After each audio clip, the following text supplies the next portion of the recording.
অবশ্যই নির্বাচনে যে প্রার্থী আছে আমার অবশ্যই দেখতে হবে যার মাধ্যমে ন্যায় আর ইনসাফ প্রতিষ্ঠিত হবে তাকে দিতে হবে, সেটা যে দলের হোক না কেন। যার মধ্যে যিনি নীতিবান, যার মাধ্যমে ন্যায় আর ইনসাফ প্রতিষ্ঠিত হবে, মানুষের উপর যিনি জুলুম করবেন না, আমরা সমর্থন কাকে করব? তাকেই করব যিনি মানুষের প্রতি কি করবেন না, জুলুম করবেন না। এখন আপনার কাছে যে জালেম বিবেচিত হবে তাকেও যদি আপনি টাকা খেয়ে ভোট দেন তাহলে আপনিও তো আরেক জালেম, আপনিও আরেক জালেম কিনা বলেন।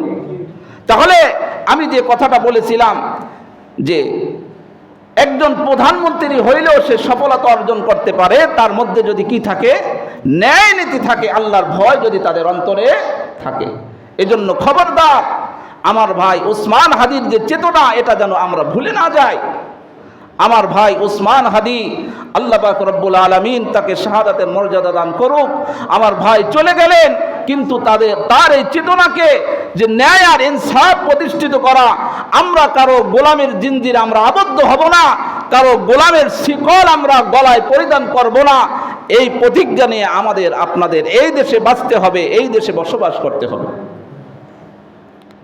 যেই ঘটনাটা আমি আপনাদের সামনে উদ্ধৃত